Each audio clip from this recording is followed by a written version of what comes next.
Test. Test. Test. You guys test your mic, please. Test. Test. Are we going wired? Right, but are we doing wired or are we doing airtime? Oh. I'm not testing there.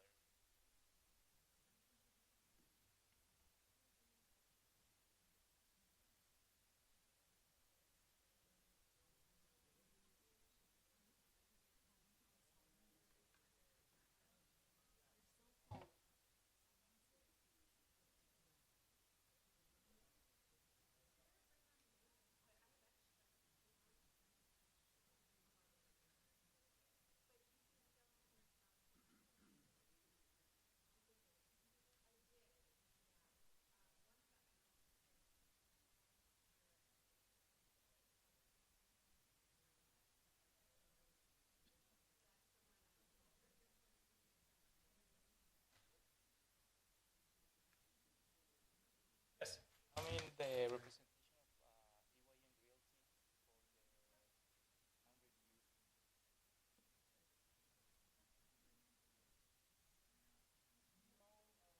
You're representing them. So that's going to be the second item tonight. So when you introduce the item, then the mayor will ask if their representative wants to speak on it.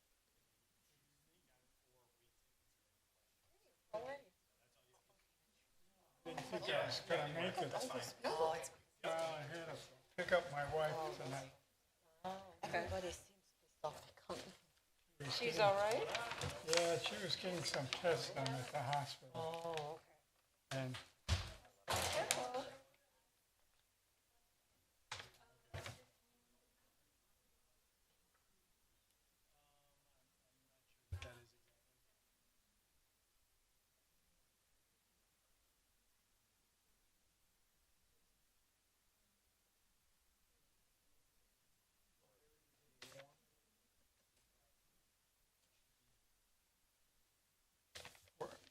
fourth item, well, one got third canceled. So item, that'll be the yeah. third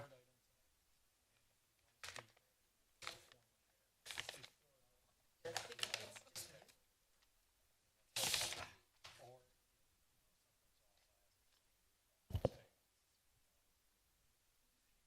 anyways, rush.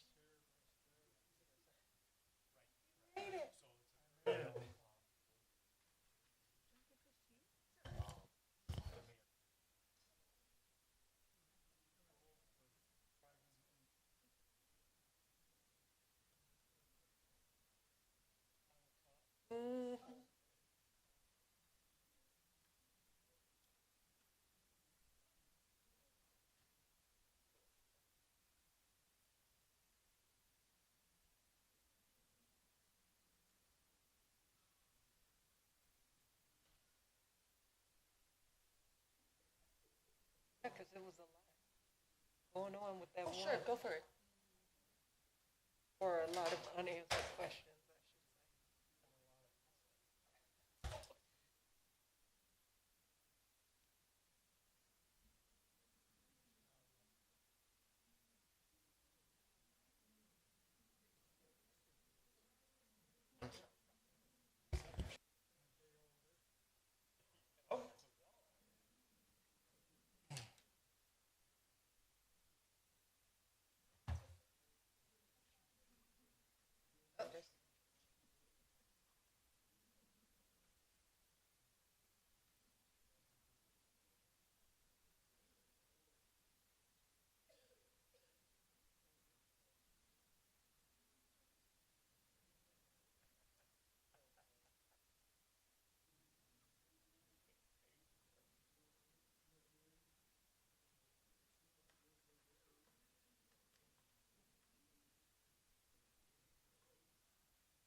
Thinking as well.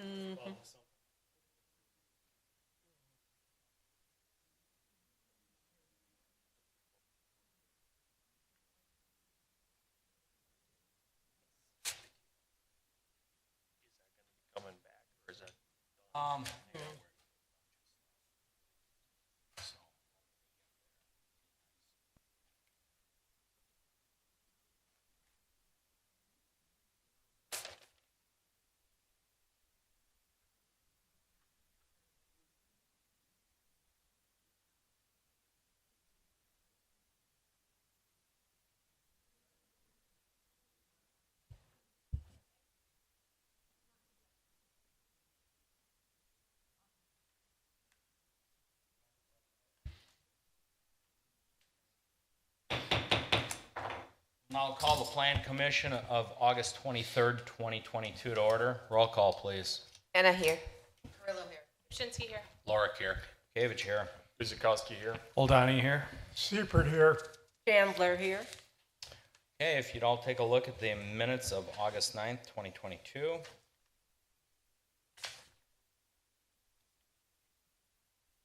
And if there's any corrections, discussions.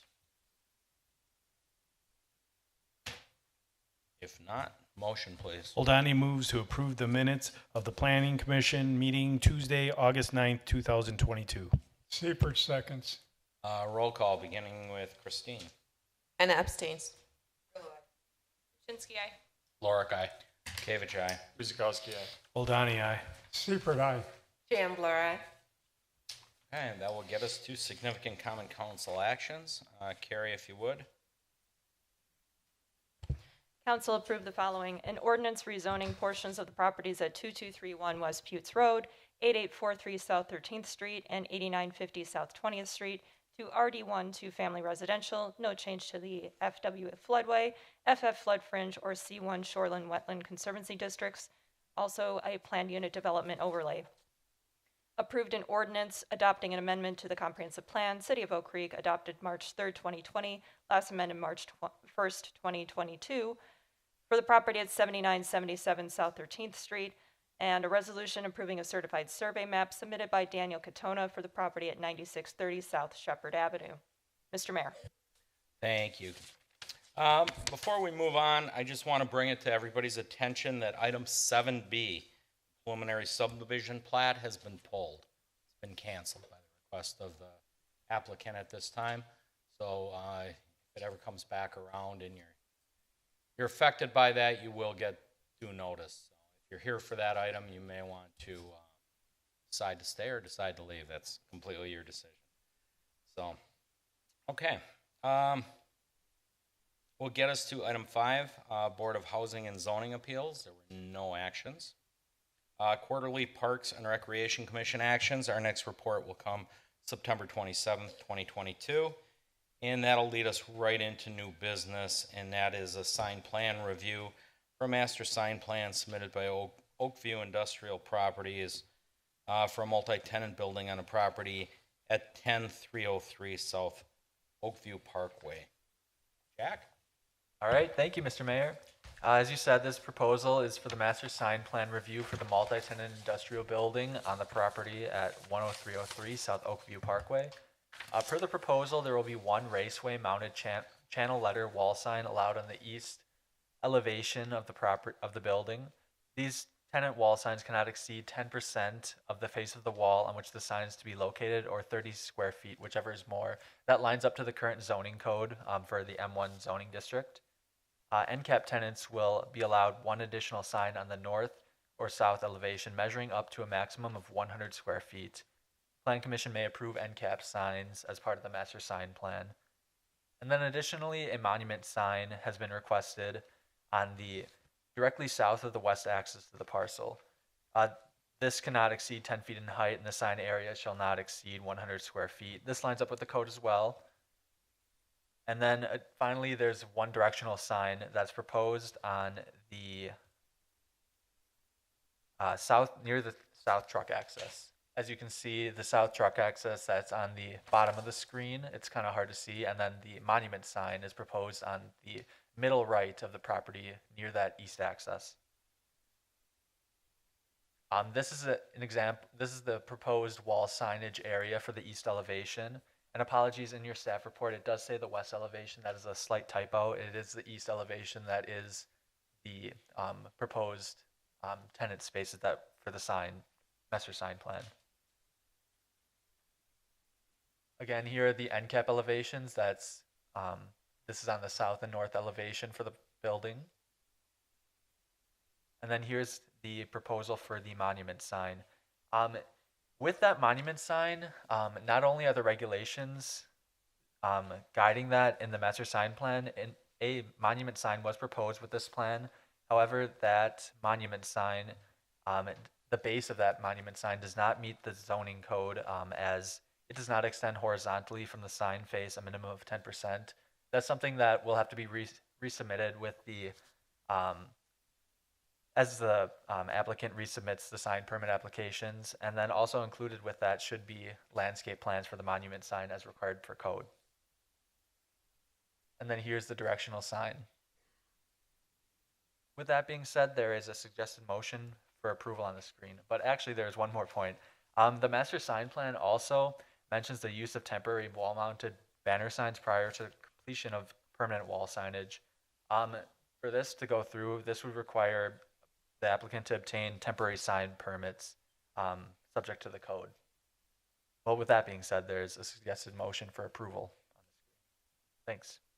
Thank you, Jack. Is the applicant with us? Would they like to say anything before we begin, or would you like to wait for questions as they come? You have to come up to the mic. You can't speak from the floor. So we'll need your name and address, please. One more time. Just make sure you're on the mic. Check. Up. Is it lighting up red? If not, press that little. Oh, it doesn't. Okay, never mind. Sean Relkin, 21700 Durrell Road, Waukesha. Okay. We'll. Sure, there'll be some questions here and there. So, Christine, you want to start us off? Oh, before we do, thanks, Greg. We do have one resident that asked to speak, so if you'd like to come up, Maggie, come on up. Yep, name and address. Hi, I'm glad I can see you in person this time. Last time we talked, we were zooming all over, and I think I could see you, but you couldn't see me. Maggie Menard Miller, MENARD-MUELLER, 320 West Oakwood Road. Yes, my husband and I live right across the street from that huge building.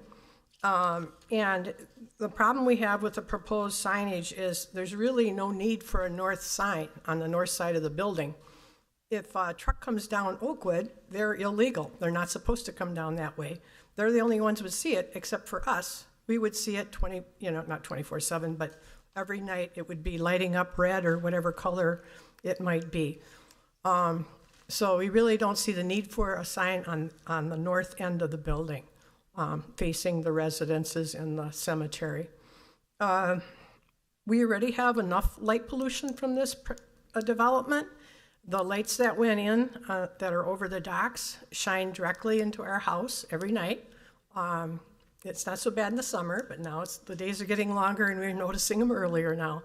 I did give the Plan Commission, Jack, a picture of it today to show just how bright, that we're already lit in our house. There's a way to fix that, I think, and one would be to adjust the lights either lower or tilt them 45 degrees toward the south so they're not, spreading the light all the way to our house. Also, there's a landscaping gap that was created. We really appreciated the berm, but they stopped putting the nice bushy fir trees right in front of where the lights are. Instead, they have these little scraggly deciduous trees that aren't going anywhere. I mean, they didn't water them all summer and they look horrible. I would be a very, very old person by the time they would block any light. So maybe there's some fixing that could be done there to help block the light and end the light pollution that's really plaguing us, other than the fact that there's a monster building across the road from us. And my husband couldn't be with us. He's recovering from a heart attack, and he's kind of given up on all this, he said. But I know that he keeps a track of the trucks that still come down Oakwood. He submits that to the police chief on a regular basis. It's still a major problem on Oakwood Road. And I know there's some other people here from the other end of Oakwood Road. They probably get the same kind of thing going on down toward them. Okay.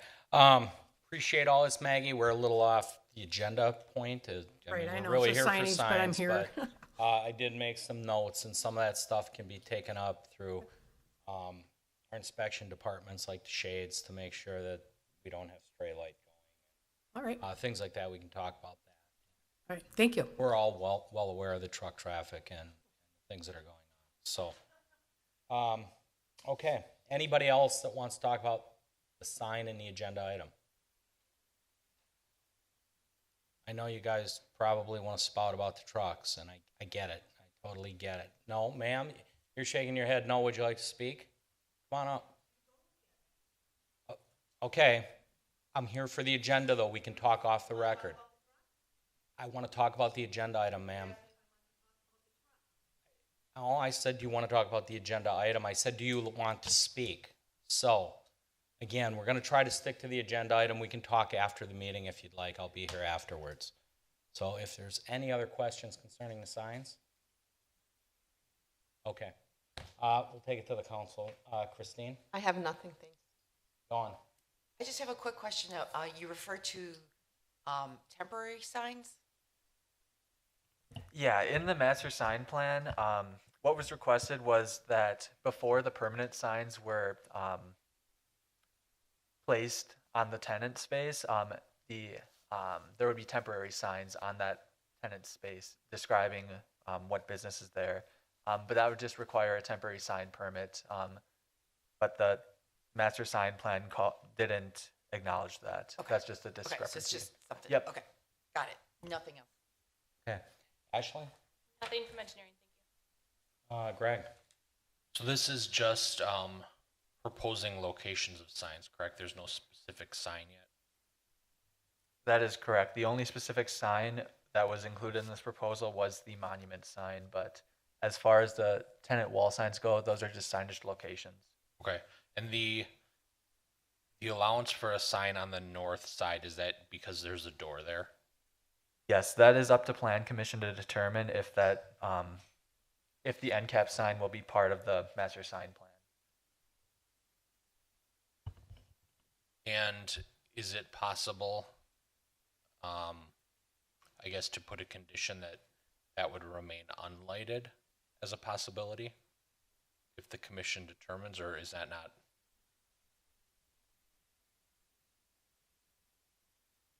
Any signs that are part of a master sign plan, you would have the opportunity to place any restrictions on them if you so chose. There are requirements for signage and lights to actually be extinguished by 50% during non-business hours. However, when it's a 24/7 operation, that's a little bit difficult to impose because they're open all the time. So if you do place a restriction on the north end cap tenant, you may want to consider that also for the south end cap tenant. I know that faces inward toward the business park, but you're going to have an unbalanced building. You're going to have two tenants that don't have equal representation in terms of signage. And I'm not familiar with the site in person, but just looking at the site plan, is there a walkway to the north and south door?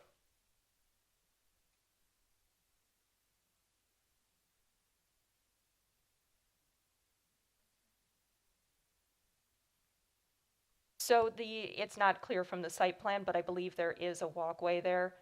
It's not very wide or anything. It's just an access path if it's actually there, according to the site plan. I believe it's that blue line that's kind of going around on the east side and then wrapping around the end cap tenants. Okay, thank you. Hey, Greg? Chris? I have no question. Don? No questions. Fred? No questions. And Chauncey? I do have a question for the applicant. In regards to the directional signs, can you provide a little more information about those? At this time, it's just the directional on the south side of the property. Specific questions pertaining to the sign itself. Yes, because the other signs that, to my understanding, there will be lights for the other signs. What's involved with the So the directional is Directional not sign. illuminated. It's It is just not, or it is non-illuminated, yeah, it's not? all aluminum Okay. body, exterior grade vinyl. Okay. And just a quick question for Jack. So in our documentation, there was the request for more details. Is that answering planning's question, just with the lighting and their location? Yes, there was, before the, when the staff report was published, there was just an issue with the export of the PDF document that was provided to me. And the sign plan didn't include the directional sign, but that has been included in the overall plan commission packet. And that's what's up there is correct. Okay, thank you. And then one additional question in regards to each tenant sign and the end cap signs on the various sides of the building. Can you provide more information on kind of their purpose and who will notice those signs? Well, each sign is for each tenant to represent their business. I don't think there's any advertisements or anything like that. It's just for the name of the company.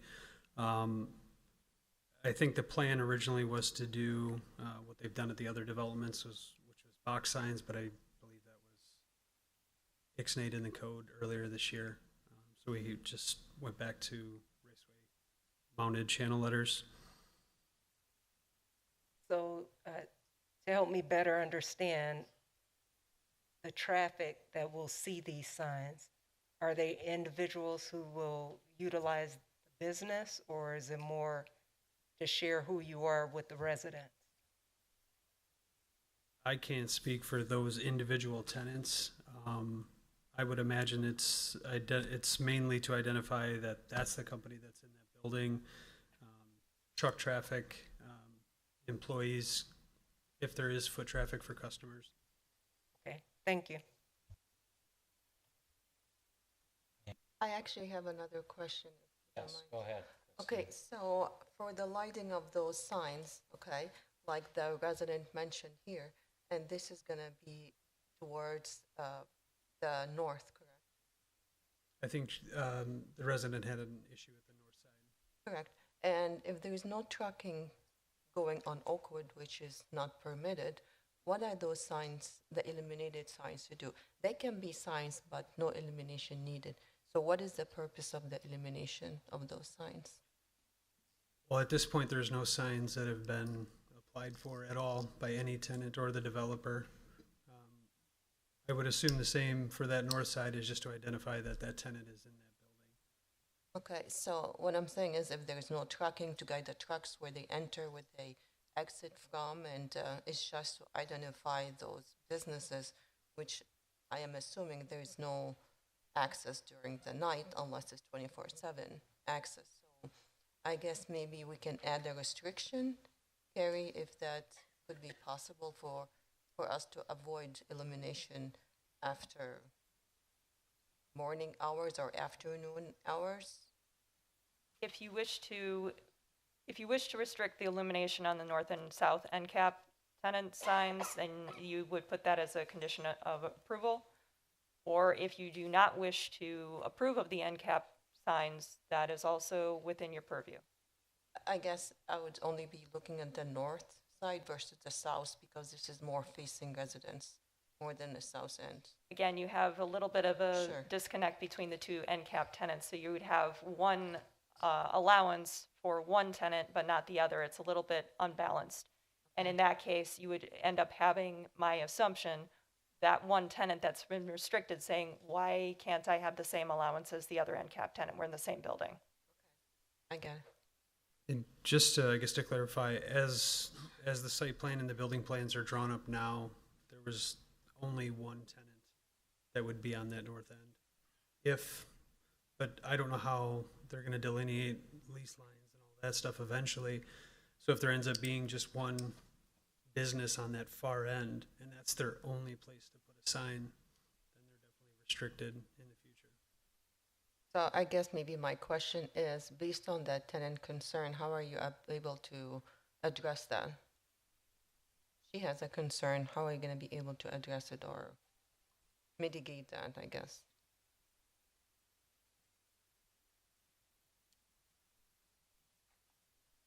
Perhaps a different way of saying that, would the landlord be amenable to having the north and south end cap signs non-illuminated? I would have to confer with them. I don't, they're pretty easygoing. I don't think they would have an issue with it, especially given residents having issues with the illumination on top of the light pollution that they already talked about. Okay. I would have to talk to them. Okay, I would appreciate that. Is that it, Christine? Yep. Okay. Kind of got to my point. The signs are of the proper size. Without a doubt, we do want the balanced building. One points inward to the park, one points north towards Oakwood. I don't think anybody has issues with monuments sign or one on the east. Oh, one on the east or one on the west, Jack? The monument sign is on the east side of that parcel. It's on the east, which Yeah. is going to be a non-factor. I always say try to be consistent. In past, when we've had buildings similar to this, or even smaller, we've allowed end-capped units because the purpose of a sign is to be seen, and business wants to be seen. I would favor putting them on the end caps, but non-illuminated. And that would, again, we're not talking about the south side now, but whatever we do on the north, I would, whether I'm here or not, I would, in consistency, keep it that way for the building owner, that the tenant knows on the south side they'd be non-illuminated. Again, regardless if, you know, whether it's trucks or not, and I don't want to ruffle all those feathers again, but it could be somebody in a car coming down to look at that, an employee too, trying to identify where it's at. You know, if it was an inward facing light, maybe that would be different. If it was a ground light shooting up at the building, at the light. But again, I'll respect the neighbors on that. That is my opinion on this one. So, where the commission lies, don't know, but I think that would be a fair enough compromise.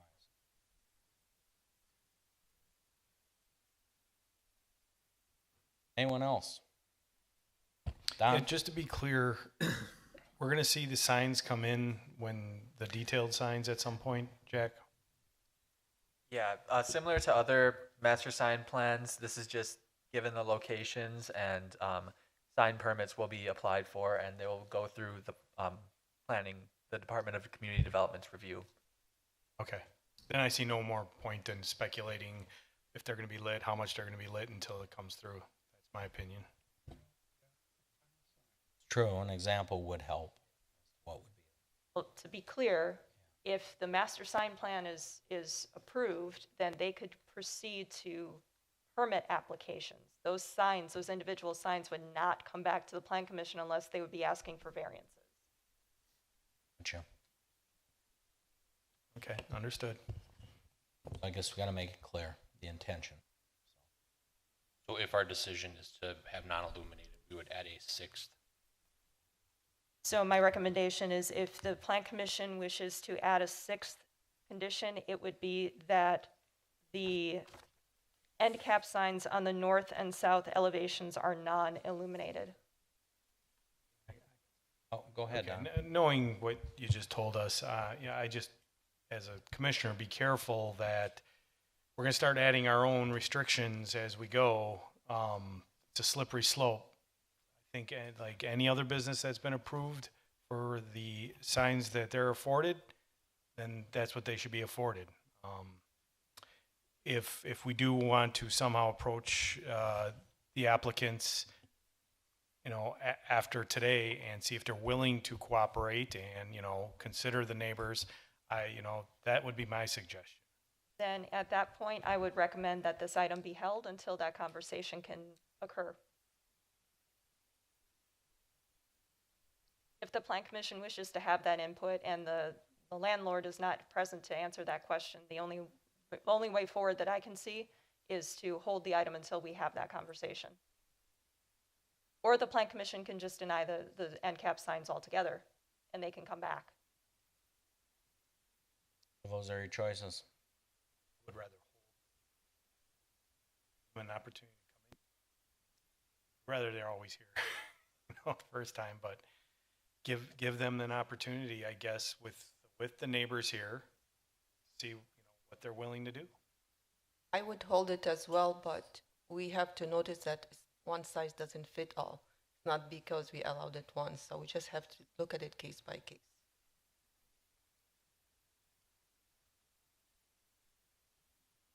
I would probably disagree with that. That's why we come up with these rules in the first place. Because it just could be a mess every single time. We start deciding what the rules are and not what the intention was in the first place. Well, the code does say that end cap tenants are allowed by Plan Commission approval to have an additional sign. They're not necessarily entitled, shall we say, to have another sign. Understood. Is it within the commission's power to dictate when signs can be illuminated with this master sign plan? Can we do that in conditions and restrictions? Can we add that? Yes, that can be a condition of approval. Because a simple timer could solve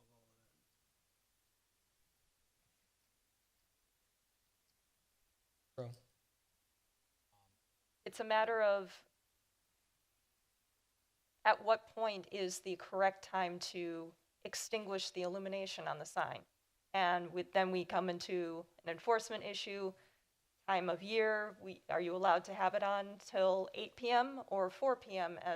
or is it at dusk? I mean, those are more sticky situations than just yes or no. And obviously it's up to the Plan Commission, but if there are these questions and it does require the landlord's input, again, I would recommend having that conversation before an ultimate decision is made if that is going to be the deciding factor. So, two choices. It goes as is. I guess 3. It goes with non-illumination. 4 choices. I just keep bumping it up here. No end caps, or we hold. I would So- recommend to hold. If that's your motion, then Is everybody's okay with that, or? we'll vote on it.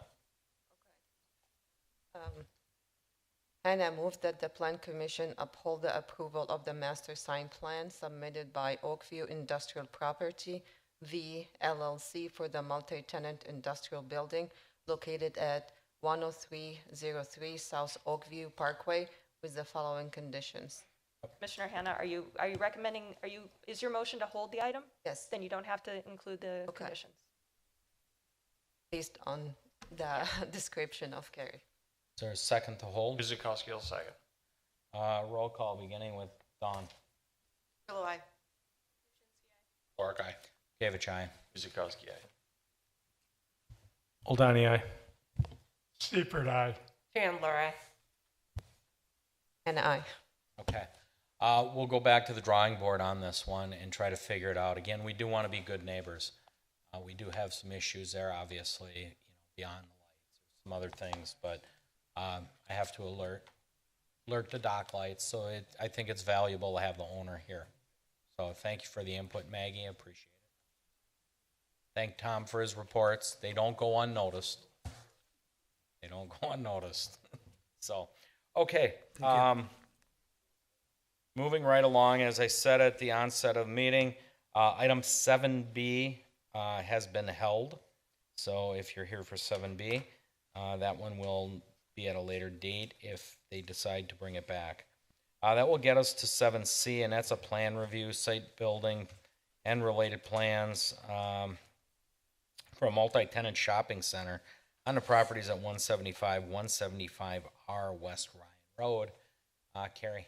Thank you, Mr. Mayor. The properties that are on the screen, even though there are 2 addresses, these were previously approved in a CSM to combine them. So the review is as if they were combined, and one of the conditions of approval, should this move forward, is that CSM be recorded prior to submission of any permit applications. So we'll just say that right at the start so that there's no confusion. But the proposal in the B4 zoning district is for an approximately 11,000 gross square feet multi-tenant commercial building. They have identified 1 tenant space, but we'll get into that when we talk about the specifics of the approval. This is subject to review under the previous zoning code due to the timing of the application submission, we have been working with the applicant and their consultants in order to address some issues, and there were some items that required the delay in this review. On the screen right now is the proposed site plan, blown up a little bit on the right-hand side. It gives you an idea of what the 5-tenant commercial space looks like, including the parking areas. The access is actually shared. It's an existing access with the 2 existing multi-tenant commercial buildings that are right on the corner of Ryan and Howell, and then the multi-tenant building that is behind that. That's through an existing easement agreement. That was always anticipated to have those 3 properties to have a shared access. One of the things that I'd like to draw the Plan Commission's attention to, since we have this on the screen, is at the bottom or on the south side of the property, you'll see that I've highlighted an approximate green area. Due to the location right up against a single-family residential neighborhood, there is an additional requirement for a buffer with the setback. So we've seen this prior in previous applications where this is a similar situation.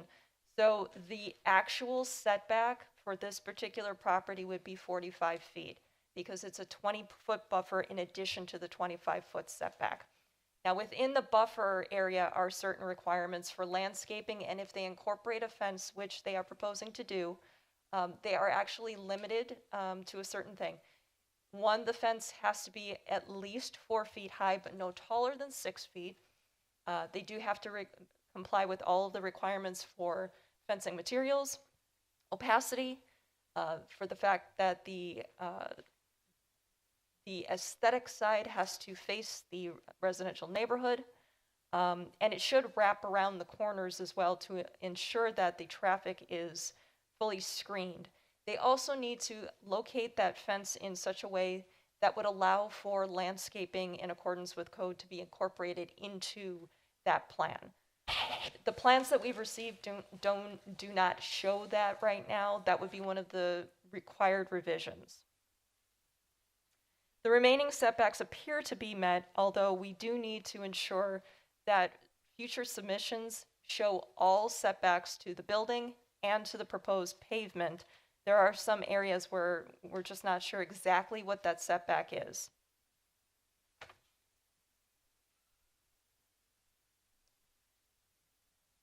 So going into the building details, already mentioned the shared access.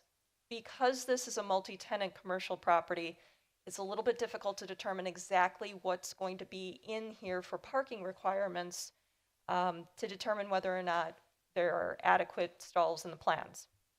They've identified one user, and that's Pizza Hut, and that is on the west end cap tenant. So for that particular use, the requirement is 1 stall for every 50 gross square feet of dining area, plus 1 stall for every peak shift employee. So that's 887 gross square feet that they've identified being part of the dining area for this tenant space, with about 3 to 5 employees per shift. So that would be one part of the requirement. General retail sales and customer service uses have a completely different minimum parking calculation. That's 1 for every 150 gross square feet of customer service areas. So anywhere that the public can access, aside from restrooms, that would be included in trying to determine the minimum parking stalls. Plus 1 stall for every peak shift employee. Without knowing what the tenant mix is, without knowing who those tenants are and what those businesses are, without knowing exactly how many employees there are and the customer service space, everything is generalized and has to be based on gross square feet for the tenant space now. What we've received in the narrative is that they're anticipating about 2 employees per shift for the remaining tenants. Of course, that could change. So based on that information, anywhere from 89 to 110 parking stalls, according to the code, could be required. They are showing about 97. So it's up to the Plan Commission to determine whether or not that's going to be acceptable. They do have sufficient space to add parking in the future should that be required. Now, one caveat that we're going to be talking about also is pertaining to some of the staff concerns that were raised in the in the staff report. On the east end cap, we have been talking with the tenants with regard to several iterations of the plan for whether or not a future drive-through could be accommodated by this end cap. Now, some of the comments that staff have made have been incorporated, primarily being the elimination of the second lane on the east side, which is appreciated very much. But the concern remains for two-way traffic around the building and the potential conflicts there, because anybody could be entering from the north and south and trying to also be exiting that way when people are trying to go around for a drive-through. Now, drive-throughs are conditional uses. That would be a future request that would have to come before the Plan Commission, so this is a little bit cart before the horse, but we have been speaking with them that if there is any anticipation for a future drive-through, these considerations should be incorporated into the plans now rather than having to revise them later. It's going to be much more difficult to incorporate that when the building is already in place. So some of the things, if that were to occur, are stacking.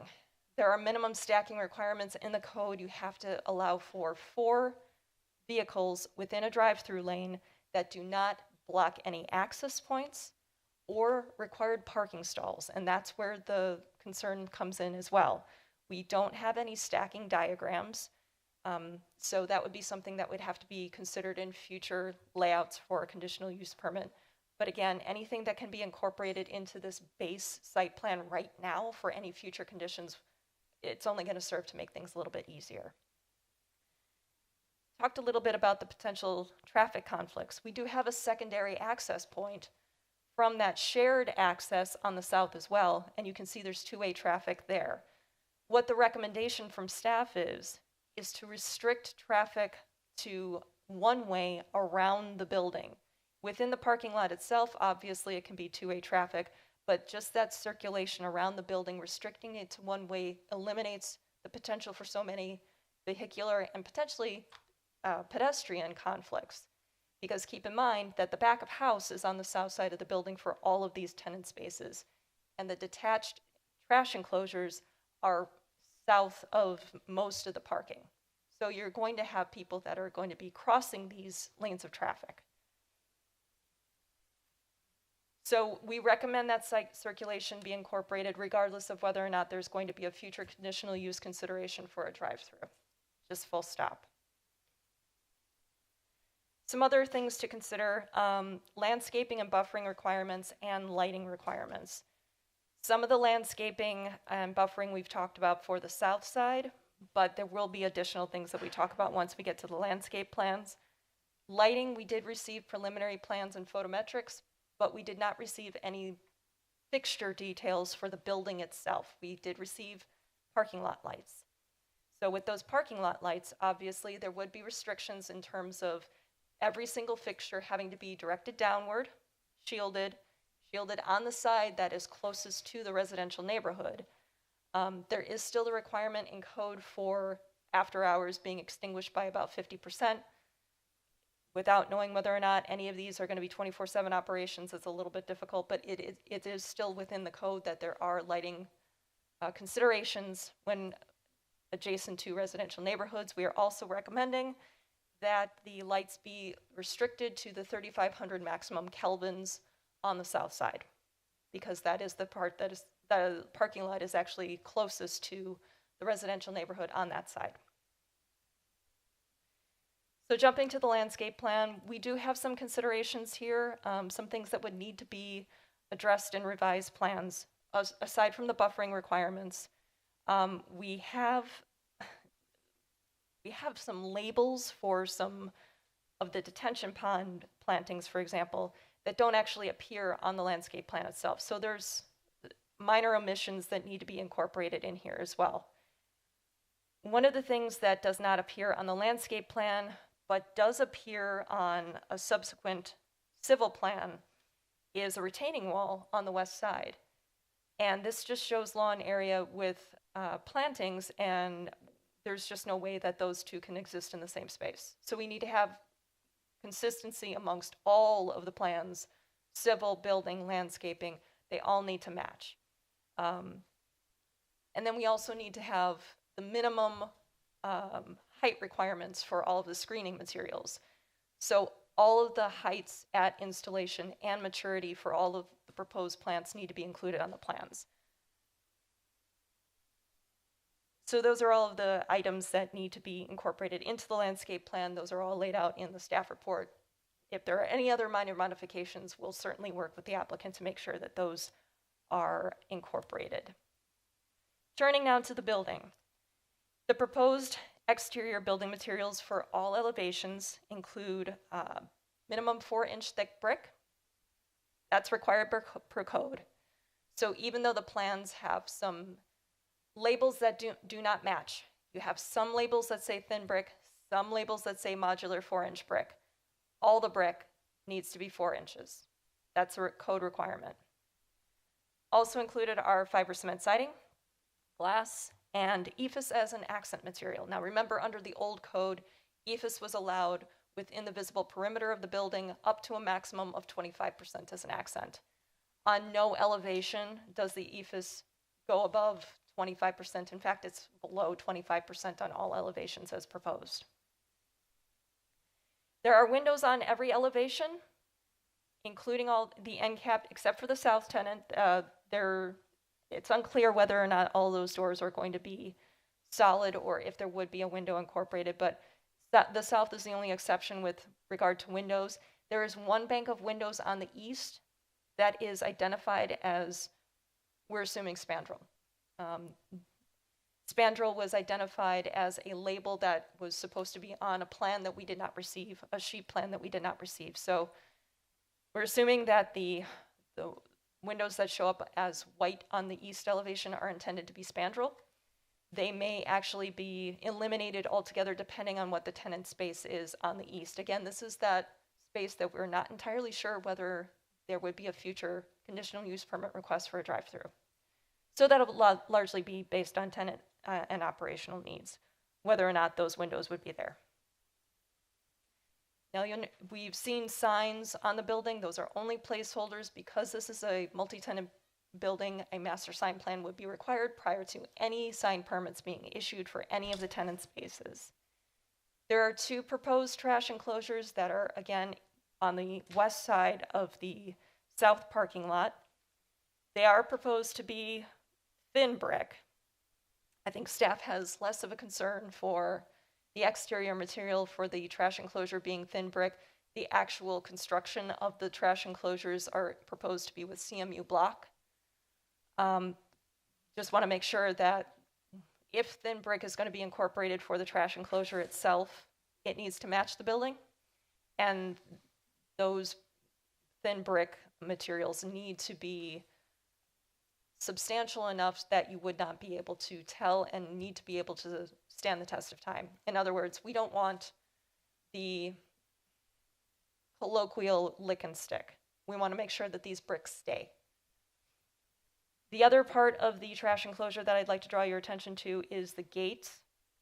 They are proposed to be constructed with a fiber cement material, and just like every other trash enclosure that we've reviewed in the city, we recommend against the use of fiber cement simply because we did have that fire concern. We have experienced a fire with the use of that material on a previous dumpster enclosure. Want to avoid that altogether. So we recommend non-combustible material such as metal, but it cannot be chain link. With all of that information in mind, there is a multi-part suggested motion with conditions for Plan Commission consideration. Mr. Mayor. Thank you, Carrie. I do not see anybody that signed up to speak on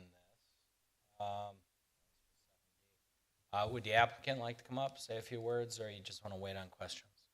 Come on up, sir. Name and address, please.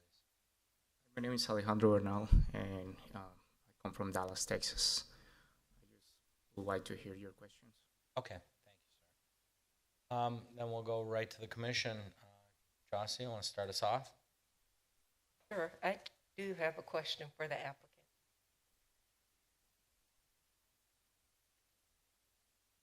So could you share information on the actual flow of traffic plan for this site?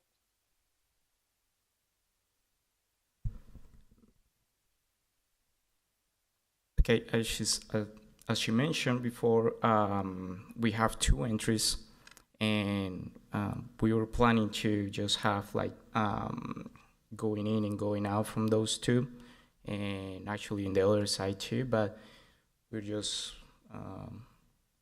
aware, and we can work with the city with whatever we can meet by the community.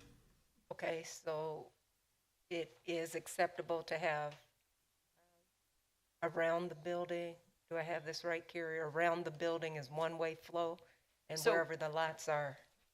Correct. So where you see two-way traffic on the west elevation or the west side of the property, we're recommending that that be reduced and restricted to one-way traffic. And we also recommend that the existing restriction for one lane and one-way traffic on the east remain. Two-way traffic for accessing the parking stalls on the north and south, that can remain. We just want to make sure that traffic-wise, around the building, it is restricted to one-way traffic. Now, the only kind of questionable area is that drive aisle between the parking stalls that are immediately south of the building and that first bank on the median. So that would be something that might have to have a conversation about whether or not the flow could still work if a drive-through were to come through at a future date for that flow around the building, but at least restricting the west side. So that's acceptable for you? We can work about it. Okay. I'm not committed, but like we can talk about it and have a conversation. Okay. And then could you also share the pedestrian access to this area in relationship to all the traffic flows? Yes, I think we will be able to like have something for you for the pedestrian area. I don't have it over here with me right now, but we can share something about it. Just to orient the commission, in the graphic that is on the screen, the north side is where the public entrance is. My concern with the pedestrian access is there seems to be a great deal of parking on the south end behind the building. So there would be potentially traffic parking behind the building and then having to go around to get to the entrance. More likely, it's going to be employees that are using those service doors on the south to get to the trash enclosures, which are quite a distance away from the building, having to cross those drive aisles.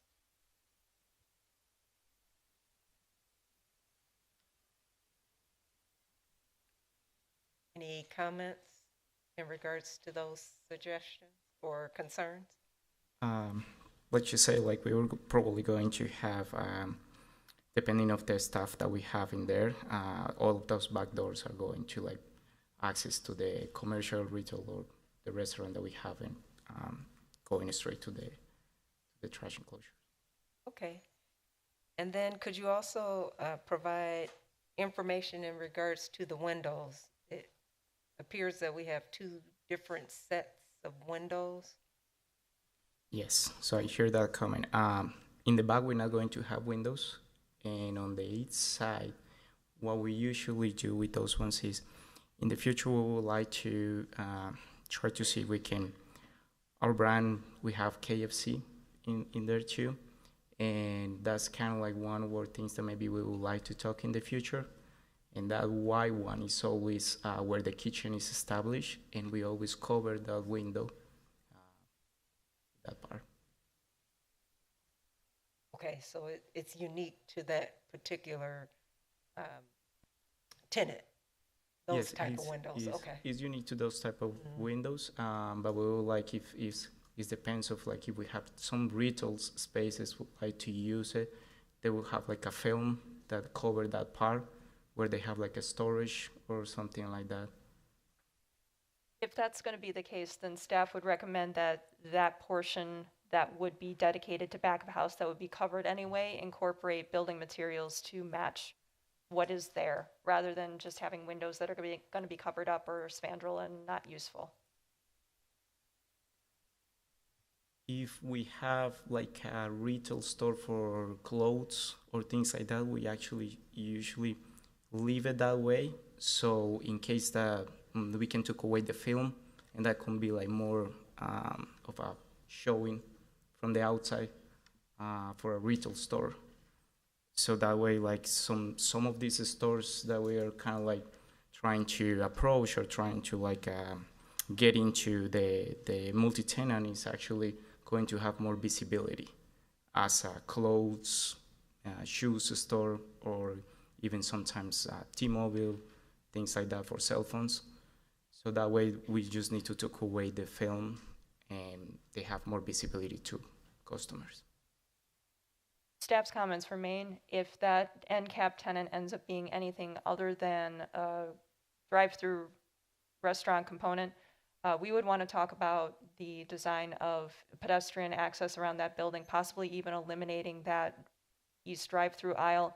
And if this is going to be a retail tenant that incorporates those windows, the windows would not be covered in film, and they would be full glass windows to match the rest, not spandrel. That would be the recommendation of staff. Thank you. Okay. I do have a resident that wants to say something. Come on up, ma'am. Name and address.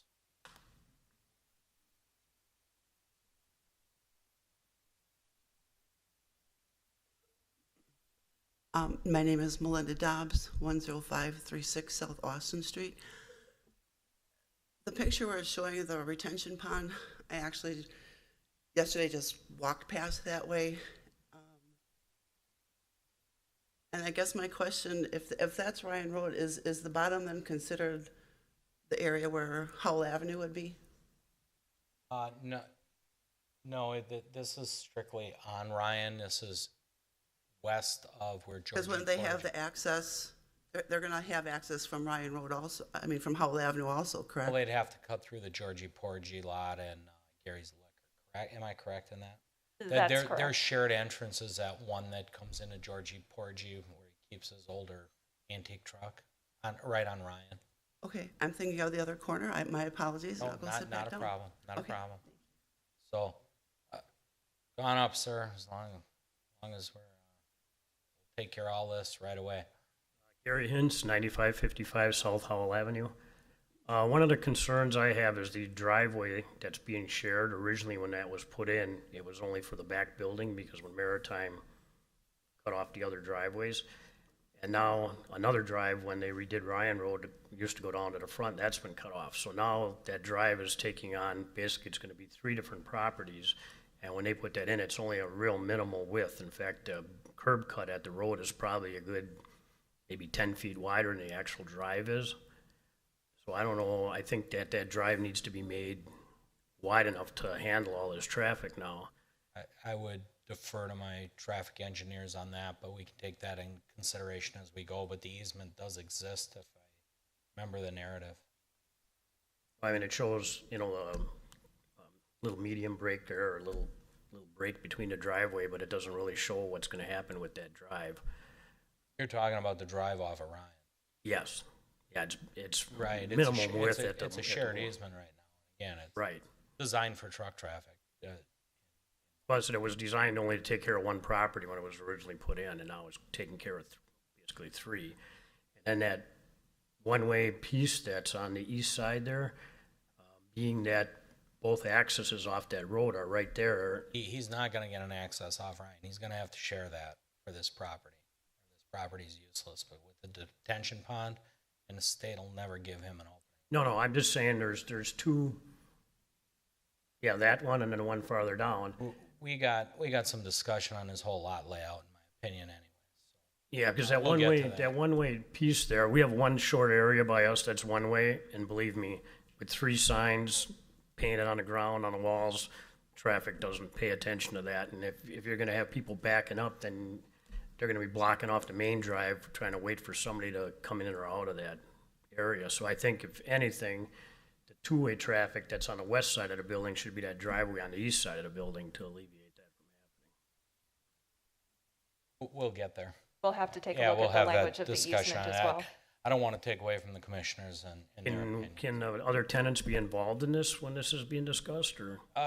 It's likely that the tenants won't all be identified when the Yeah. building is constructed and when the site is constructed, so we would have to have that conversation with the actual developers to ensure that all that happens. But the existing tenants, we will talk to them as well.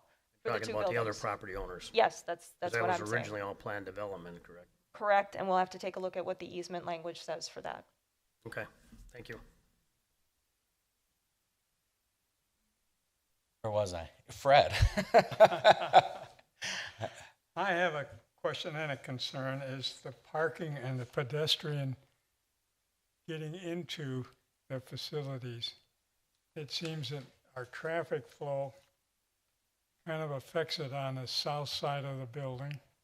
If you look at the parking, the traffic pattern, and people getting into the facilities, it appears that you have to go into the front on the north side to get in the buildings and nothing on the south side. So I see a major problem with that parking and pedestrian traffic going into the facilities. Also, I'm a little concerned about the drive-through. You know, we always seem to have a problem. People want to put a drive-through in on your building. And I think you need to plan for that now, even if you don't use it. But I think have them ahead of time rather than come back and then trying to make changes later on. And then I have a question for engineering, Ashley. The retention pond that you have, does that retention pond cover just for this facility, or does it take the whole area around there, like Georgie, Porgy, and so forth? The pond proposed at this parcel is strictly for this property only, not the rest of the existing. Okay. So that is a comment I will be providing as well, that we will need to see a stormwater management plan. So that's something that engineering has not seen, so that is something that will be required for this development. Thank you. Is that it, Fred? That's it. Okay, Don. I'd say I have way too many questions for one night on this. My concerns are everything that Carrie said, and there just needs to be a lot of work on this. I don't like it at all, for all the reasons stated, and I'm just going to leave it at that. Okay, Chris. Same. Okay, Greg. I'll just briefly echo the pedestrian issue. It's great that there's a walkway to get around the building on the west side, but you know very well that people are going to try walking down that narrow drive-through or alleyway or whatever it's going to be called. So that's definitely of concern. And then I would echo staff's comments about the windows on the east side. You don't want to put in windows and then cover them up. I know we had issues with other buildings throughout the city where they put windows around the building and then started building structures in front of them. If you're going to have windows, keep the windows. If not, put building material there. I would urge you to look at options of letting people come in through the back doors, whether it's putting glass doors there as well to let people come in that way.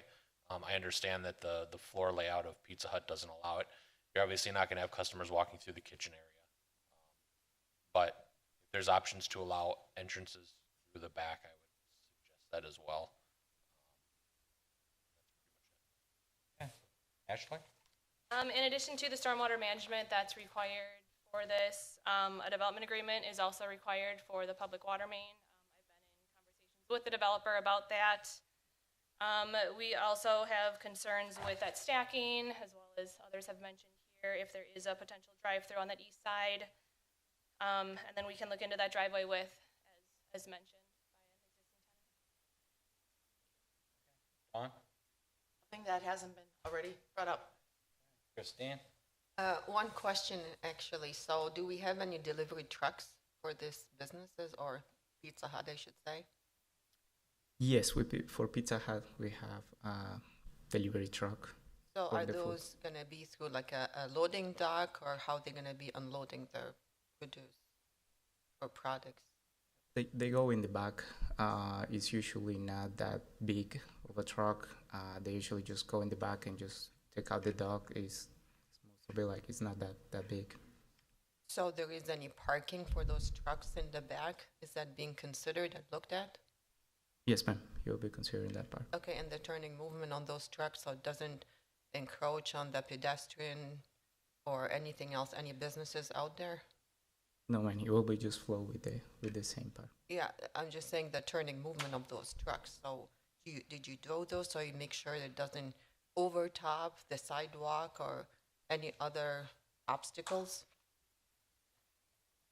Yes, ma'am. Actually, they are not like full 18-wheeler trucks. The ones that we use for the Pizza Hut, they're just like a little bit more smaller trucks. And depending of how often do we order the food is how small they get. And they usually just, this is a prototype of Pizza Hut. It's called Delco. It's a pretty small Pizza Hut. It's not like a full series or something like that. So like basically it's not going to like have a full amount of food inside those freezer of those coolers. They come in small trucks, and usually our Pizza Huts are in this type of business, and they just go with the flow all the time. It takes like 20 or 30 minutes to like unload and come back. Okay, thank you. Thank you. Okay. Mike, I was going to call you up either way. I wasn't going to let you come here for nothing tonight. Assistant Chief Havey. Good evening, Mayor, Commissioners. Assistant Chief Mike Hay with Fire. This project seems there's some complex issues for fire prevention measures. The initial proposal, based on the building code calculations, would not be a sprinkled building. However, not being able to identify the occupancy or classifications, measuring a hazard commodity for if it's mercantile or assembly, that creates a little bit of a conflict for fire protection systems, or if an underground water private system needs to be installed, and how that applies to the building. So there's some complex issues also with the access as well, because that changes some of our tactical operations if it's a non-sprinkled building. So I think there's some things that still are not addressed, or there's some uncertain issues. Any other questions? Oh, thank you for the input.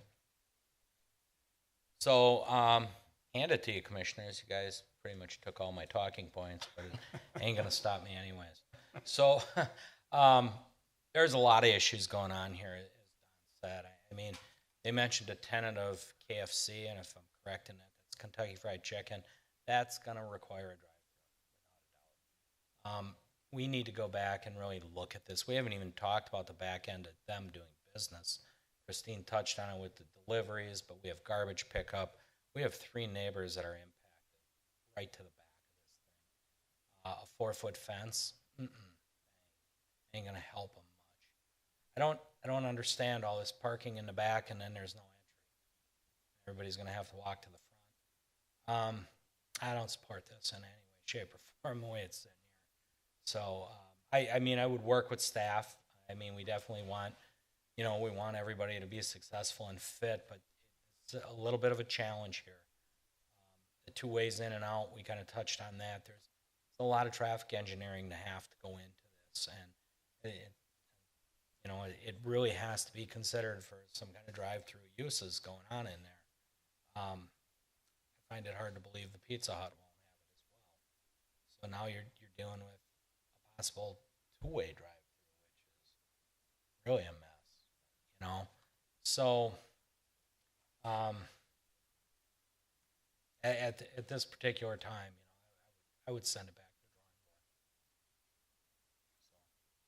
Any other discussions, questions?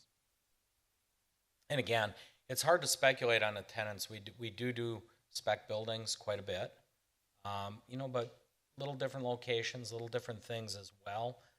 We have a pretty good idea of what's coming this way. This one's a little bit of a unicorn. It can go all over the place. So we really want to be cognizant of not only it fitting in with the neighborhood, but making sure that it's successful. If it's hard to get in and out of, no one's going to use it. So for this, should we place it on hold to give the applicant time to connect with planning? I would not support that. this is so bad that it's a hard no for me. That's just my opinion. Then, if that's the case, you'd make the motion in the affirmative in your vote. If the recommendation or the motion from the Plan Commission is not to hold, but if the motion is for approval, you would make that in the affirmative and cast your vote in the negative. You could also just make a motion to deny. I would recommend making the motion in the affirmative and casting a vote in the negative, just so that everybody's clear what the actual vote is. Okay. So quick question, a deny versus a hold, what does the deny The do for denial the applicant?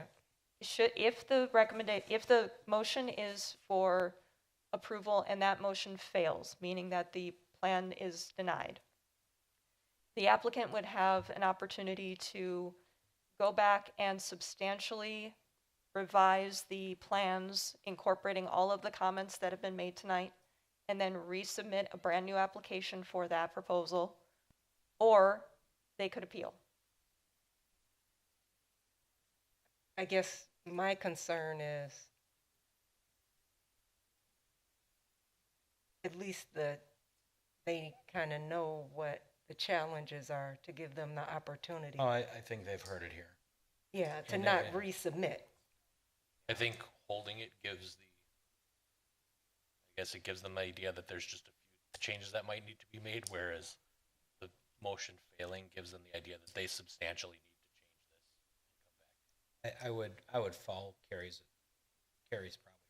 It's Yes. just clear to go with a motion in the affirmative and then vote the way you see fit. If it's an A or a no or an A. All right. So how about a motion on Lork moves to approve the site and building plans submitted by Julio Carrillo, EYM Realty, for the proposed multi-tenant commercial building on the properties at 175 and 175R West Ryan Road with the following conditions. Number one, that all relevant code requirements remain in effect. Number two, that the certified survey map combining the properties is recorded prior to submission of building permit applications. Number three, that plans are revised to incorporate all required setbacks and buffer areas.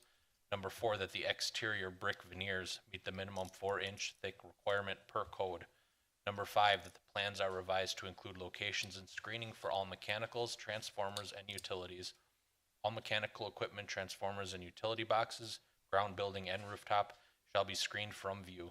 Number six, that the landscape plans are revised to meet all code requirements and resubmitted for review by the Plan Commission prior to the issuance of building permits. Number seven, that the plans are revised to include a non-combustible and code-compliant material for trash enclosure gates. Number eight, that a master sign plan is submitted for review and approval by the Plan Commission prior to submission of sign permit applications. Number nine, that a lighting plan be reviewed by the electrical inspector and approved by the Plan Commission prior to the issuance of permits. All light sources must be shielded and directed downward, and the color temperature of the fixtures are limited to a maximum of 3,500 kelvins, and that light sources adjacent to single-family residential areas are shielded on the side of the fixture adjacent to the residential area. And number 10, that all detailed revised plans, site building, landscaping, lighting, etc., are submitted in digital format to the Department of Community Development prior to submission of permit applications. Kuzikowski will second. Roll call beginning with Ashley. Shinsky, no. Lork, no. Gavich, no. Kuzikowski, no. Modani, no. Seifert, no. Chandler, no. And I know. Perla, no. Confer with staff and, take another run at it. See how it can better fit our city. Appreciate you coming in. That will get us to item 7D, and that is consideration of a conditional use permit for a fuel sales fueling plaza with a retail building on the property at 10276 South 27th Street. Carrie? Thank you, Mr. Mayor. This is a request for kind of a redevelopment project on this particular property, and due to the nature of the proposal, we did feel it was necessary to include some additional information as part of the conditional use permit request rather than just for essentially a gas station, which is the fuel sales and fueling plaza request. The proposal includes a 6,500 roughly square foot building that would have two tenants. One would be the convenience store, which is traditionally part of, your typical gas station request, but part of the building would also include about 2,200 square feet for a proposed bar.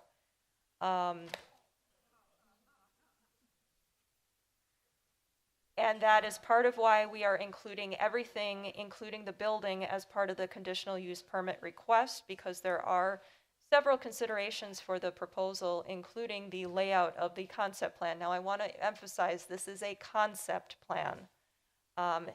If the proposal were to move forward, there would need to be revisions required and additional reviews that would be required prior to any kind of permitting. So this is the concept proposal for the redevelopment of the site. Just go over some of the details that were included as part of the narrative. They're anticipating up to 15 employees for all portions of the proposal. That includes the gas station component, the convenience store, and the bar. They are expecting up to 5 employees on site at any one time during any shift. We have no details for the bar itself, who would be operating it, what their operational needs would be, their hours, or anything like that. The fuel sales would be 24/7, 365 days a year. Deliveries for the gas station component, they're anticipating fuel trucks about 2 to 3 times a week, and to service the convenience store about 6 times a week. Again, no information on any deliveries to the proposed bar. There has been no request for outdoor storage or display of retail merchandise, and to be consistent with any other similar proposal in the city, we would not be at staff level recommending that any outdoor storage or display of retail merchandise. This includes any kind of wood, any kind of products that would be on display outside of the building for the convenience store. No windshield wiper fluid, no ice, no propane, nothing like that.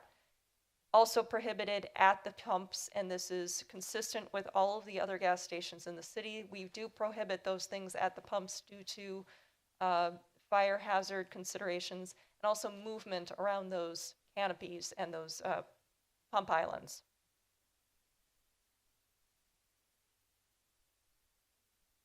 You'll notice that there are 2 access points, even though the code requires that access be off of the secondary or the arterial collector street. There is already an existing curb cut on 27th Street, and that access is controlled by WSDOT. It's because this was a previous restaurant, and that access has been at least partially retained, but again, WSDOT controls anything off of 27th Street. Those approvals for that access would have to be submitted to the city prior to any permits being issued locally should this move forward.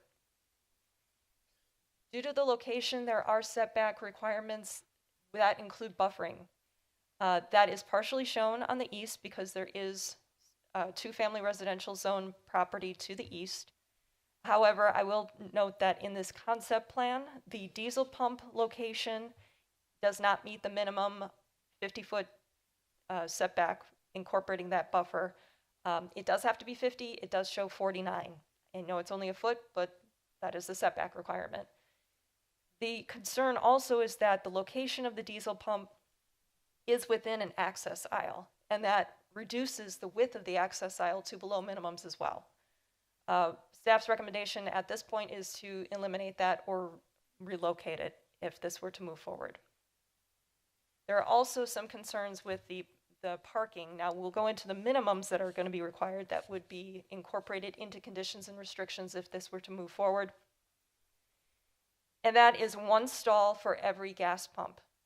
It's difficult to determine whether or not what's shown on here is 6 pumps or if there are multiples on that fueling island under the canopy. So assuming that it's only 6, then you would need at least 6 stalls. And then the remainder of the parking requirements are based on the building itself and the tenancy for that. which would be 1 stall for every 250 gross square feet of general retail. So it's unclear whether or not the parking would meet those minimum requirements, but I can tell you in this concept plan, the way that they are designed and located does not meet minimum requirements per code and would have to be revised. The other consideration for this concept plan is it appears that everything is just slightly too far south to meet all of the requirements for setbacks and landscaping. So it would have to move north on the property in order to even incorporate some of the code considerations in order to be able, for staff to be able to determine whether or not they're met. No identifier for any kind of signage location. Again, those have to be located outside of all easements, outside of all vision corners, and they do have to meet setback requirements at minimum 10 feet from all property lines and rights of way. The stalls on the west side, staff is not in support of those at all. They are going right into an access point, and there's just too many conflicts that are potentially located in that area. With regard to design and materials, that would be incorporated into conditions of approval as part of the next step if this were to proceed. The design of the building, the design of the site, the exterior building materials, the canopy height, aisle widths, all the landscaping requirements, lighting requirements and restrictions, signage, all of those requirements would be incorporated into revised plans that would also be brought back to the Plan Commission and incorporated into conditions and restrictions. Sorry, a little bit touchy on the mouse here. On the screen right now is what was previously presented to staff as part of a different request, and that was for a concept plan review. So I would ask that this be taken with a grain of salt, as this may have changed since the submission. But this is the proposed floor plan for the building itself. There are concerns that we would have to work with the applicant in order to address. This is what the proposed south elevation of the building would look like. Again, we would want to work with the applicant to ensure that all of the design, materials, and minimum requirements to meet code for those exterior building materials and design would be met. We have no information on the canopy. We do have concerns with that as well. We have no information on the lighting, the height, the fixtures, anything like that. Because this is a conditional use permit request and not site plan review, they are only required to present concept plans at this time. So with that in mind,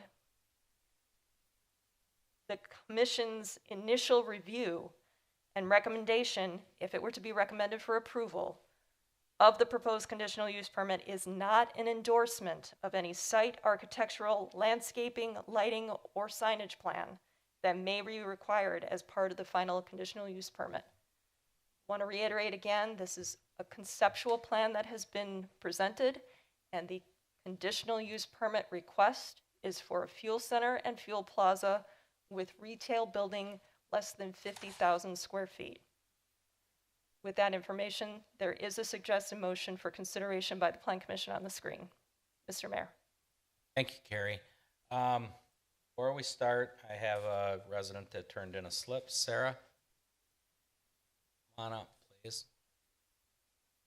Name and address. Hi, I'm Sarah Shreve. I live on 23 West 11 Oakwood Road. I'm not great at public speaking, so if I stop making sense, I've printed out a copy to submit to you guys.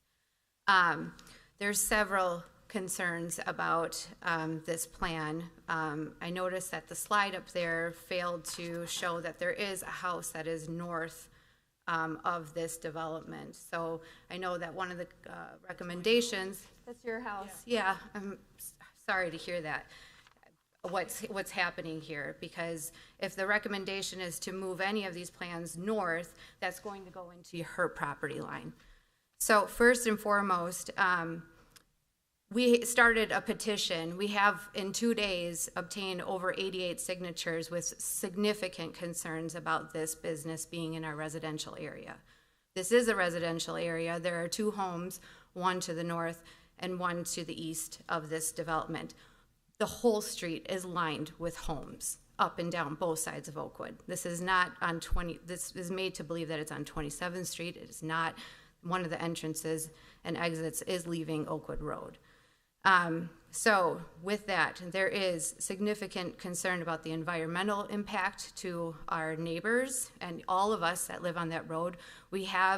Many of us live on a community well, so these fuel tanks that are going to be buried into the ground and causing a lot of runoff from all of the, not only the fueling tanks coming and going, and also with the motorists that are going to be fueling their pumps.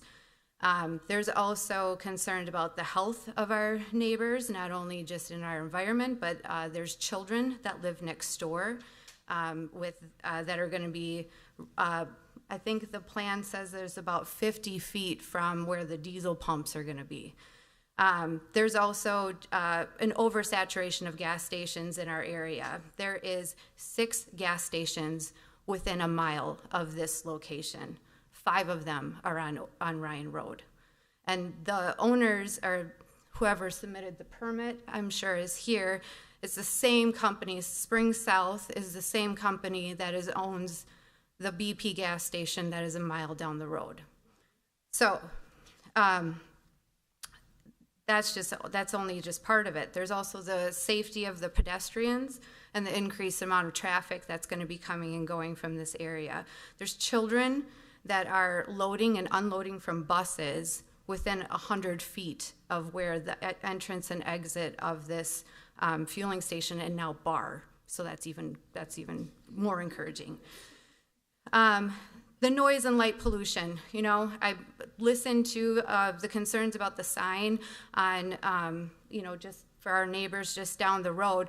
Imagine the people that have to live next to the fueling station that is going to have adequate amount of light, because with fueling stations comes increased amount of crime. There is studies that show that there is a 6% increase in crime related to robberies, theft, panhandling, and drug use right next to our neighbors' homes. So I've done a lot of research. I have a whole lot of the addresses of all of the gas stations that are just within a mile of ours, but there's also traffic concerns. When they talk about the fueling tanks coming and going, are they planning to come on Oakwood Road? I mean, how are their fueling tanks going to get to the 27th Street entrance and be able to leave from the plans that they've submitted? There also is no median break if you're traveling south on 27th Street. So that means that any fuel tank that is traveling south to get to the 27th Street exit would have to do a U-turn in that intersection. I also have just looked at just the pedestrian safety. This is within just feet. Our children have to cross over Oakwood Road to load onto the buses. The buses do not have routes that can always accompany our children coming right from the driveway. So they're crossing over Oakwood Road right where people are coming and exiting the gas station. And the church too, and the hospital. So I just have some questions about, if there is a survey just related to the truck turning conflicts, how they're going to be how the fuel tanks are going to be coming and going, how their supply chain is going to be coming and going. They're not supposed to be coming on Oakwood Road, as we talked about in some of the other reviews. Oakwood Road has no trucking restriction. There's a 3-ton limit, so if they're able to come and go from there, then that would require them to have to do illegal U-turns from there. I think that pretty much kind of summarizes without going into all of my extra stuff, but thank you for taking the time to listen to our concerns. Thank you, Sarah. Okay. We get it, you like it, but please refrain. Would the applicant, is he with us? You want the podium for a bit? Come on up, sir. Hang tight. Let's give him equal time. And again, please, keep, I get it, but keep the clapping where it is. Let's keep it simple. Sir, come on up.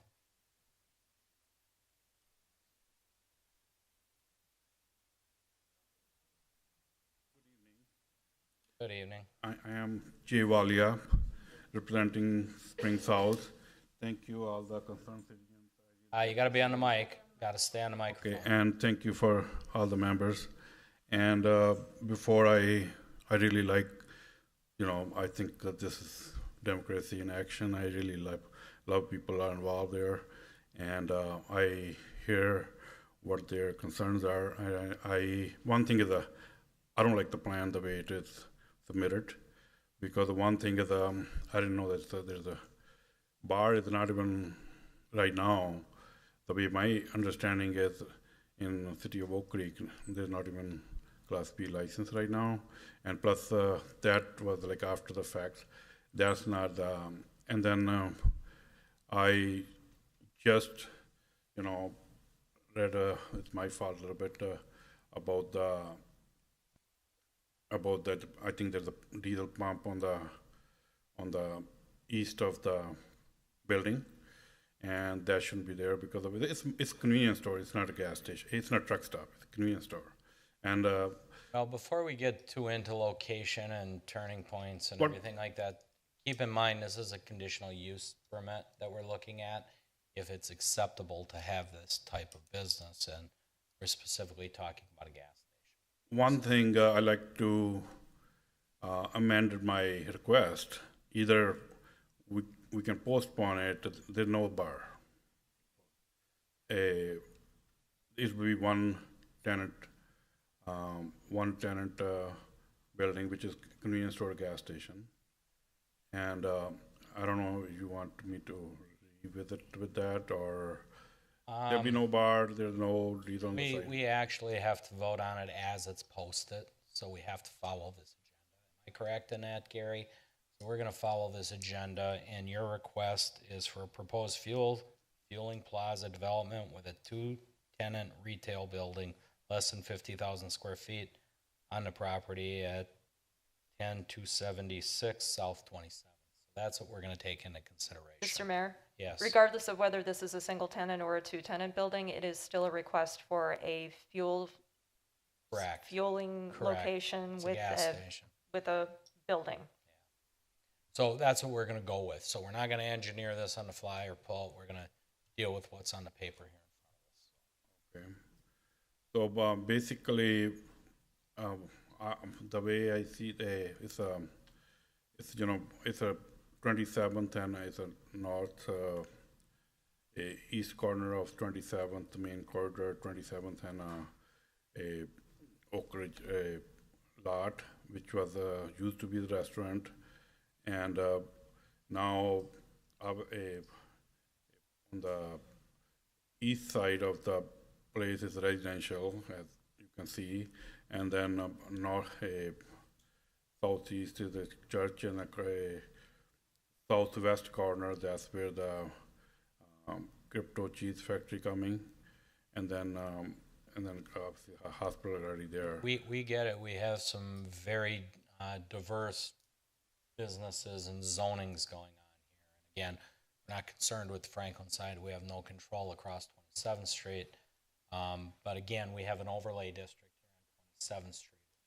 Oh, it doesn't go down that far? How far does it go? I thought it went all the way to county line. The overlay districts, as part of the zoning code update, were incorporated into the base requirements. There are no overlay districts anymore. The only overlay, the flexible overlay, pertains to the comprehensive plan. Okay, we'll get into that. So I just want to make sure, one thing, we are not going to have the bar. And obviously, if you approve the conditional use, and I'm just wondering if we benched it right now, if I request the application and come back with the modified actual plan, what we have planned, after get the feedback. You may get your wish depending on how this council votes. So. No, but I really appreciate the feedback of all the I get it. neighborhood. We just got to go through our process. If the applicant wants to withdraw on the floor, that is an option. But it may be beneficial for you to hear all of the concerns that are raised for this particular proposal, so that if you do decide to go forward, you can incorporate that into a revision. I think that's a good idea, and I appreciate all the concerned citizens, because without them, obviously, I want them to be, whatever I build, I want them to be my customer. And I love your feedback because of, yep, that's why I just want to, make sure, we are here to serve. And obviously, and Okay. so I let's will fin- hear the let- concerns and. Let's finish up our process. Okay. Let's let, there's a couple residents I know, there's probably a lot of you that want to weigh in, but if we're going to get redundant, for time's sake, we'll A couple of issues they brought up, which about the related to petroleum industry. I just want to bring it up because of if conditions used on the road got approved. One thing about the environmental, I want to bring up the issue. One of the issues that my neighbor brought it about environmental, but right now, the way the laws are, we have everything double wall. That's required by state and federal, state and city, mostly state required. It's all double wall, and there's even tanks are double wall, pipes are double wall, and there's a sensor in between. If anything, it comes we out. get it. You have to go by state standard. Yeah, which is we pretty understand. much environmental things, and then Just they're concerned. It's in and their I will- backyard, so. I would love to hear all the concern, and would like to incorporate next. Thank you. Thank you very much. Somebody, one of the residents, did somebody want to speak, or you did? Sir, come on up. Name and address, and then we'll go to the commission. Hi, I'm John Pimentel. I represent St. John's Lutheran Church. We're on 10302 South 27th Street, directly across the street from the proposed location. I have several, call them grave concerns. First of which is addressing the environmental. It's great that you have double wall containers. That's awesome. But Johns Hopkins did a study per pump, about 1,500 liters per year spills on the ground. Looking at the canopy and the design, it looks like that's a 12 pump design. That calculates out to about 158 gallons of gas spilled on the ground. We also are on a well, so that's a serious concern for us. We have a tenant that is also on the shared well, an additional concern for them drinking water from that well on a daily basis. The traffic congestion with this plan, it does not look like there's any way for this to possibly work with fuel delivery without them being on Oakwood Road. I don't see it happening. We've been a resident of Oak Creek since 1843. We've enjoyed that neighborhood being a quiet and reverent place for us to hold our services. I don't believe that will continue if we put a gas station across the street. Finally, I would echo that then, is there really a need for another fuel depot right here in this residential area? Do we have to rezone something that there's plenty of places to put a gas station in this town? And finally, bar question mark. That's all I'm going to say. Okay, thank you very much. Okay, come on, guys, keep it to a minute. Mike, I'm going to bring you up first this time. How's that? Assistant Chief Havey. Initial thoughts? Good evening again, Mike Havey with Fire.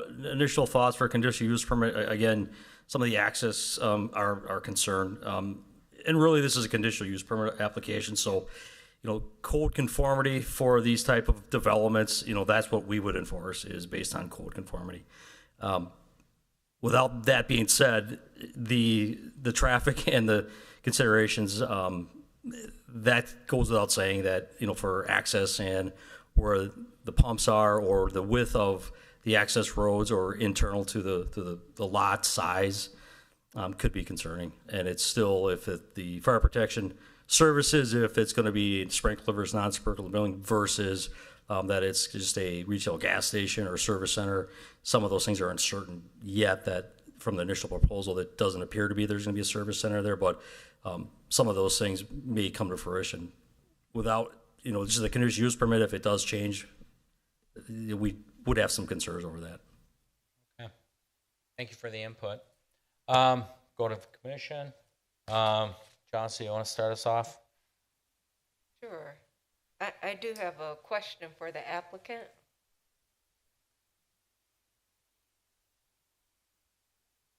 He's good. Yeah, gonna. Never mind. Go ahead. Come on up, sir.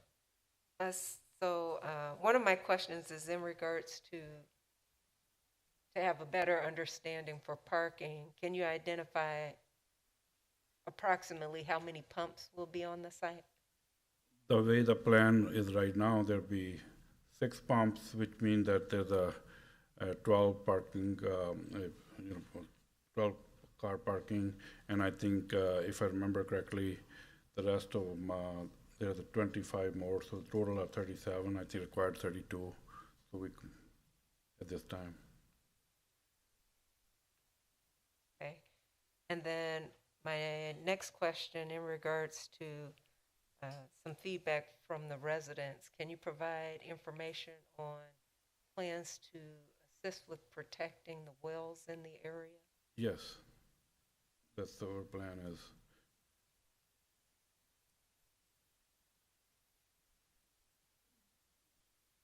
Well, they'll have to follow code. I mean, if a conditional use permit came through, they would have to hit all federal, state, and local codes.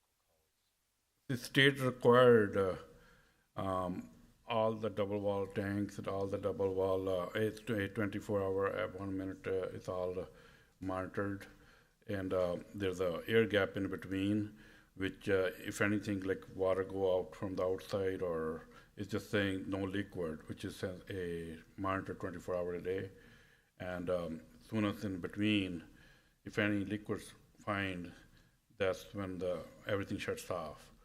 And then and then that's the reason. It's just, there's under the pumps, there's a secondary containment.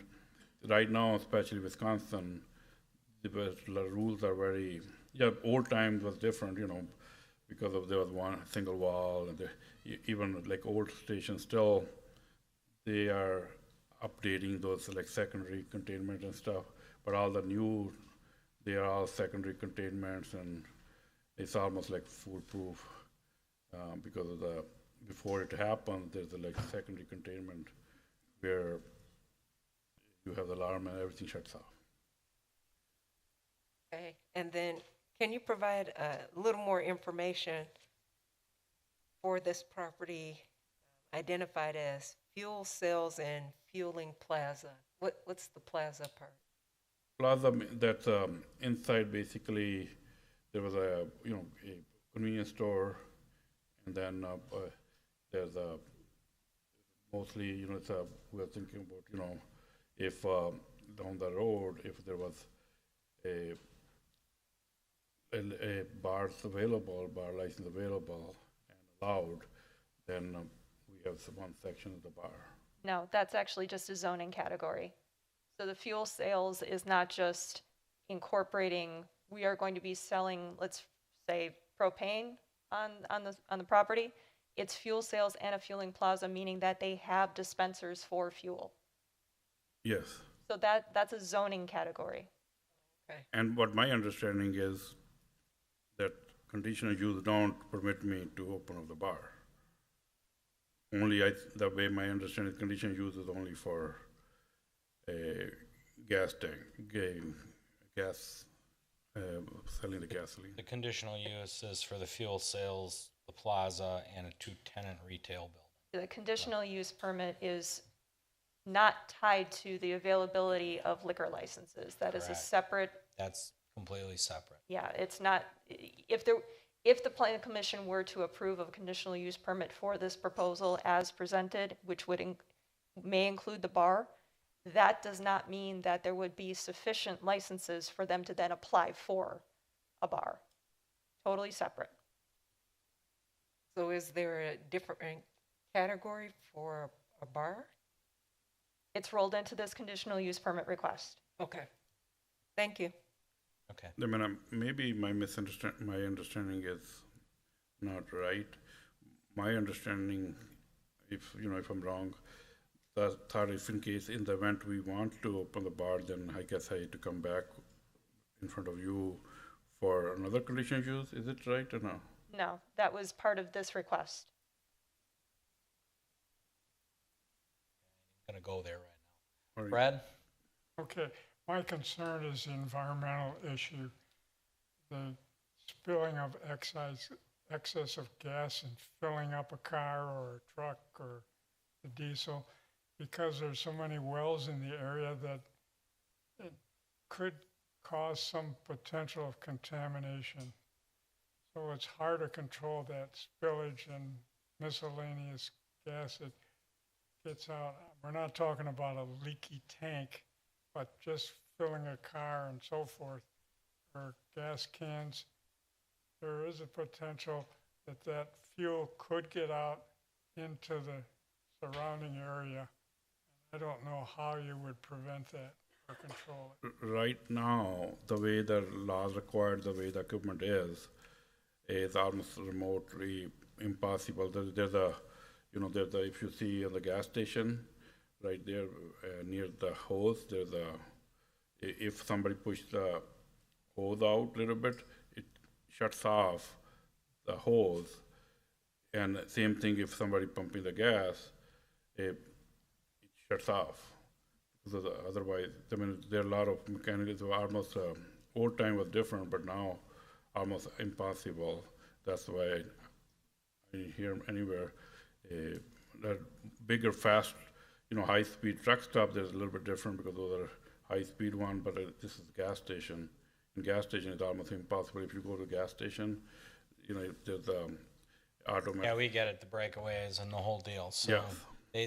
he's trying to say they limit what they spill. It doesn't account for human error. And so, again, we're getting a little into the weeds here on that kind of stuff.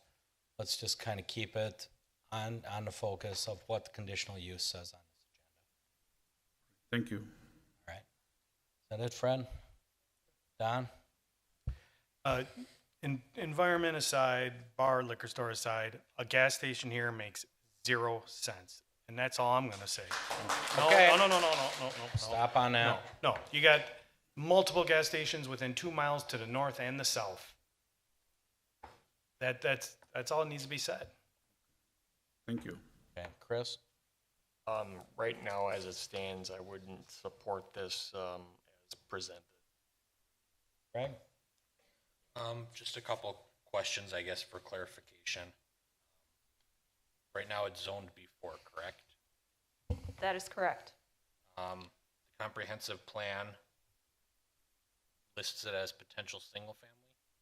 So the conflict between the comprehensive plan and the existing zoning we have seen before, and there is no real mechanism by which we can require a comprehensive plan amendment. Since this does not require a rezone, it is allowed to proceed under the B4 zoning. It is not required to be rezoned. And then I guess another point of clarification question. In the B4 district that it currently is, could someone, I'm not saying this, could someone come forward with a bar, no gas station? They would not need a conditional use permit, is that correct? They would likely need more review, and I will leave it at that. Okay. And then I guess just a note, I'll differ from other commissioners. I don't have too much concern over the environmental of the modern gas station. But that's easy for me to say. I don't live next door to it. Obviously, they will have concerns living in the area. But because of my daytime position, we often look at fueling deserts. There's a lot of concern about areas that can't fuel. I believe in this area, there are more than enough gas stations to service that part of the city. So I will leave it at that. Thank you. Ashley? One of our main concerns is with access, how trucks will access the site off of 27th Street, just maneuvering within the site. Okay. Dawn? Being the B4 area, it's going to be, I can't see a residential house going in here, so it's going to be commercial of some sort. Whether it be this or you know, a bar or whatever goes in that corner. It's a high visible corner. I don't think we're ready to approve this right now, but you know, just so you all know, it's probably going to be something that goes in there and not a house. That's all the comments I have. Okay. Ian? I think everything has been said, so I have no more comments. Okay. Yeah, everything really kind of has been said. I think the important thing, and we got a lot of residents here, and I really do thank you for coming out and all the effort you put in, and it's very concerning. I think the point's been made. This is a B4 district on 27th Street. There are businesses that will be allowed, as Alderman Lorick kind of alluded to. I don't think this is the appropriate one. I'm there with the commissioner on that one as well. This is a very active, complicated business. It's very, don't get me wrong, you know, they're needed and they're prosperous, but you know, there are many points on where this may not be the right location for this. So at this time, you know, I would not support this either going forward. I guess I'll just kind of leave it at that because we've really talked a lot about it and the whole thing. So, you know, the applicant had talked about withdrawing and going back, but I think this input is valuable as to what he does, whether it's in his community or elsewhere. Better prepare, and when you're looking at a business venture like this, to make sure you've worked with staff and, more importantly, the residents going forward on how it fits. So, had an interesting night here at planning tonight, to say the least. But it's always a learned experience. So, with that, I'll ask commissioners: is there anything else? Okay. Mr. Mayor, I'd yes. like to ask the applicant if he wishes to withdraw or if he wishes the Plan Commission to rule on the application as submitted. Sir, could you come up and just kind of affirm if you'd like to withdraw or If you would like the Plan Commission to rule on the application. I would like to withdraw.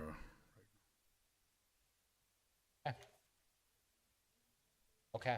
Thank you. Thank you all for coming out and spending your Tuesday night with us. Try to keep it a little lighthearted here. Anyhow, just a couple short announcements because I usually give the announcements and we don't have this kind of crowd. So at this time, I'm going to hand it over to Dawn Carrillo. She is our farmers market manager. She's going to tell you what's going on at the market this week. Yeah, I want to see you all there on Saturday, okay? We're going to enter our 14th week, 15th week, sorry about that. We go to the end of October, and apples, the orchards are in, and we have a great setup for this week, so hope to see you guys there. You know, going forward, Labor Day weekend comes, we have traditional Lions Fest going on within the city, but this fall there's lots going on as well. The Fall Fest will continue. We also have an event called Cafe the first week of October. A lot of diverse culture groups come into the square and demonstrate their culture, art, food, and entertainment. So hopefully you can join us. If you haven't been there, it's really a nice day. This year it's going to follow up on the heels of the farmers market. So this week of October, invite you to all join in. So is there anything else I missed? If not, motion to adjourn, somebody? Carrillo moves to adjourn at 7:48. Seifert seconds. Roll call, beginning with Greg. Lorick, aye. Kavich, aye. Kuzikowski, aye. Aldani, aye. Seifert, aye. Chandler, aye. Hannah, aye. Carrillo, aye. Chinsky, aye. All right, good night, everybody. Again, thanks for coming out. That's kind of unusual.